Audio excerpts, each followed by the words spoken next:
Alright, ladies and gentlemen, I'm here on the show to talk about my final video for the night. We're going to do a final NBA recap. We're going to talk about Sixers and Celtics. You know, a very fun game there. Celtics end up pulling out a 1-point victory, 109-108. Also do NFL news to go over all the injury updates from today and shit like that. So, last video for the night.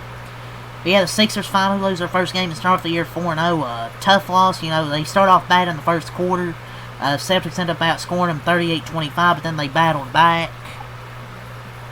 Well, the Sixers start so far this season, it's too early to say if they're for real, but not too early to enjoy the surprisingly good start they're off to. You know, Tyrese Maxey and VJ Edgecombe have been very fun to watch. VJ Edgecombe's been really damn good to start this year. So is Tyrese Maxey, really the two, you know, guys carrying that team. But Jaylen Brown and the Celtics got busy and had their first loss on the road. Let's talk about Jaylen Brown. Let's talk about his game tonight. Jaylen Brown.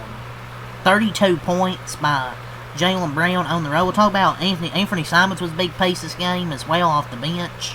But Jaylen Brown, 32 points, 6 assists, 3 rebounds. You know, 13 of 19 from the field tonight. Been hell efficient these last two games. Had a 30-piece in Cleveland, 32 tonight in Philly. So Jaylen Brown's been really damn good these last two games. Against New Orleans, he didn't have to play that many minutes because it was a blowout. But even then, he still played solid. But these last two games, 2 30-pieces and only missed 8 shots against Cleveland, only 6 against Philly. So, huge 32-point game from Jaylen Brown. Now, he's been really damn good to start this year. And he was talking about Xavier Tillman. He was great. He was making huge shots, stops, rebounds, offensive rebounds, everything. He played phenomenal down the stretch. Give a little shout out there to Xavier Tillman. Yeah, Jaylen Brown had some frustration after the game about what Philly was able to get away with physically against him. There were some fouls, but Jaylen Brown is also making the 3-ball this year pretty efficiently. He's shooting 47% so far from 3 season. I know it's early. It's only a few games in. But last year he shot 3s, but really he wasn't looking to. But this year is so far been different. He's like shooting, like he's been real hella efficient. So they almost blew a 24-point lead. So the Sixers, even in defeat, they fought hard in this one. They almost come back from 24 down. But another game where Jaylen Brown's balling. He's been the best player on this team so far, obviously. You kind of expected that with Jason Tatum also being out. Possibly for the season. We'll see if he can return. I don't think he will. But Jaylen Brown's obviously was going to be the best player on this team, and he showed it so far. He had 19 points from Anthony Simons off the bench. You know, they made that trade in the offseason.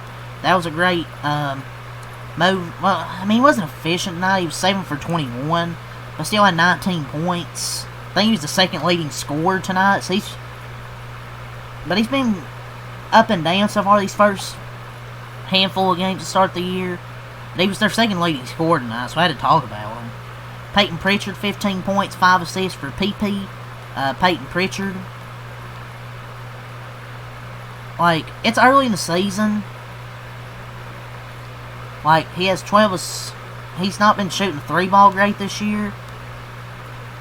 But he's not defined just by missed shots. Like, but he definitely needs to have an impact, though, when his shot isn't falling. Tonight, he didn't shoot great. He was only 1 of 9 from 3, and he started the season off really cold from 3, but I think he'll heat up. I think he's too good of a shooter to shoot like shit for a lot of the season. But that's just me. Derek White, 15 points. Speaking of a guy who's not shot well from 3 to start the year. But he posted a well-rounded stat line tonight in this win. You know, 15, 4, and 4. A good all-around stat line. And he was 2 of 7 from 3, so still not exactly great, but he had 15, 4, and 4 with 2 steals and a block, so a well-rounded stat line even when he didn't shoot well.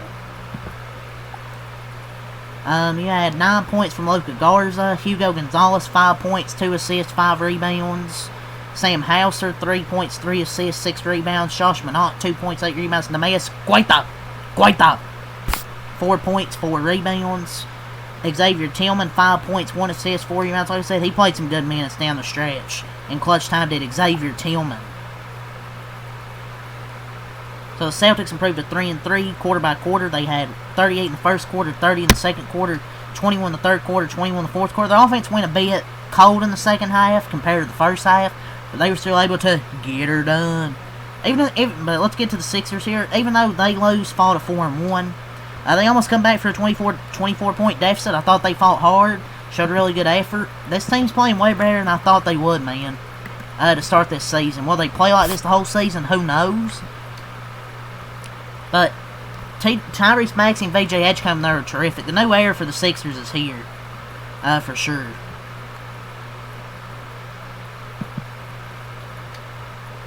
But Celtics did beat the Sixers, so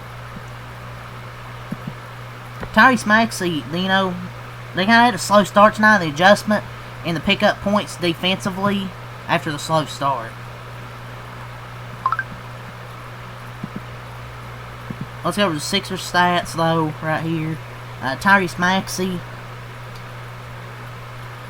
26 points, 14 assists, 8 rebounds, a near triple-double there but tonight by Tyrese Maxey. 8 of 16 tonight by Tyrese Maxey. So he's been a dog to start this year, averaging 35, 9, and 4. Is he gonna keep up averaging? Is he gonna average 35 points for the year? Probably not. But it's crazy to see how good he's been to start the season.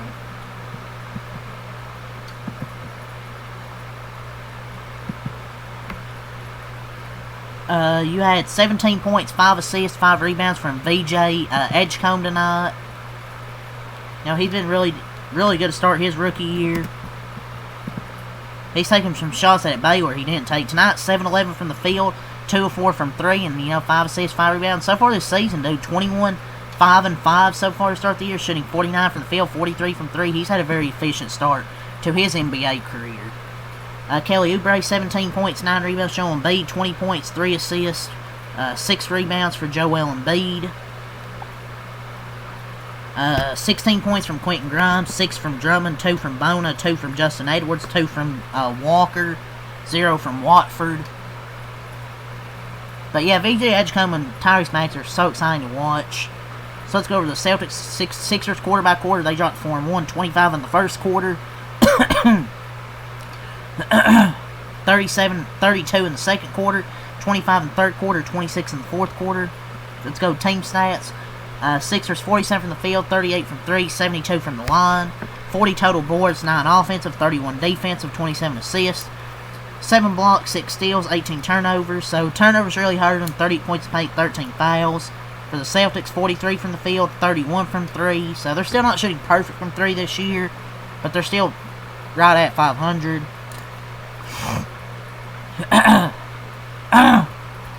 45 total rebounds, 16 offensive, 29 defensive, 26 assists, 7 blocks, 8 steals, 9 turnovers, 32 points paid, 124 personal fouls. So, yeah, hell of a game here. Sixers made it really fun there at the end, but the Celtics survived. So, that's all I'll say for this NBA game here. So, if you want to tune in after this, leave a like, comment, subscribe for more. Peace. Leave your thoughts on this game in the comments below. Let's move on to NFL. So let's start with the NFL. Let's get to the NFL news. Start here with Schefter. So, Bengals defensive tackle McKinley Jackson has requested a trade or release. Who? I mean, that's crazy, but who's that? I don't think a defensive player should be requesting a trade. So let's get to the NFL from today. That was a story from yesterday. Jaguars are placing receiver/corner Travis Hunter on injured reserve due to a knee injury per head coach Liam Cohen. He will now miss a minimum of 4 games, which that's a bummer.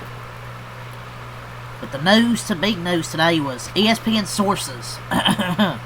Miami Dolphins and general manager Chris Greer met this morning, and they mutually, I say mutually because I highly doubt it was mutual, they agreed to part ways. He's been with the Dolphins since 2000 and has served as their general manager since 2016. Yeah, I mean, the dumpster is a dumpster fire. I mean, they've been a dumpster fire all season. Really disappointing, and he's a big piece of that, big part of that. You know, paying Tua Tagovailoa $212 million. That was terrible. Shocked to find out they've had the same GM for that long and have been so ass for most of those years.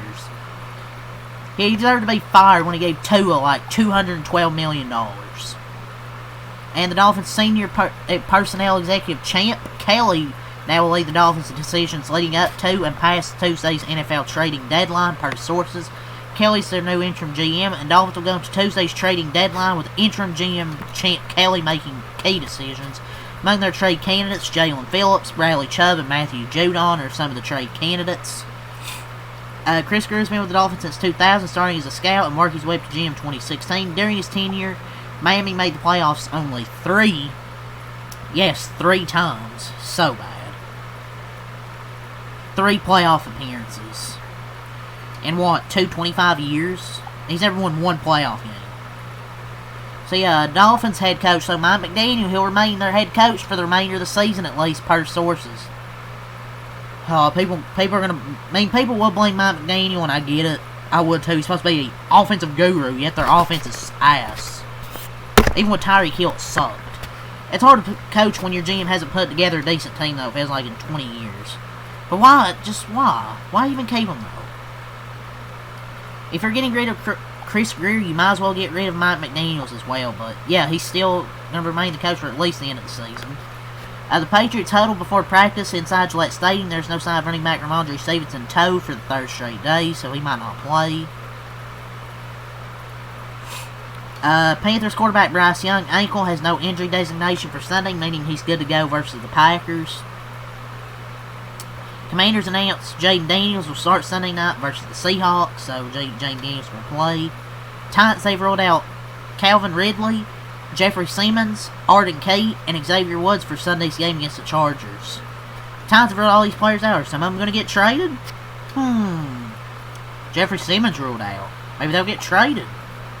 Ramondre Stevenson is out for Sunday's game versus the Falcons due to his toe injury. Patriots running back Lamar Jackson, or the Baltimore Ravens, excuse me. Sources: the NFL has fined the Baltimore Ravens $100,000 for violating the league's injury report policy by incorrectly listing quarterback Lamar Jackson's practice participation status on Friday, October 24th.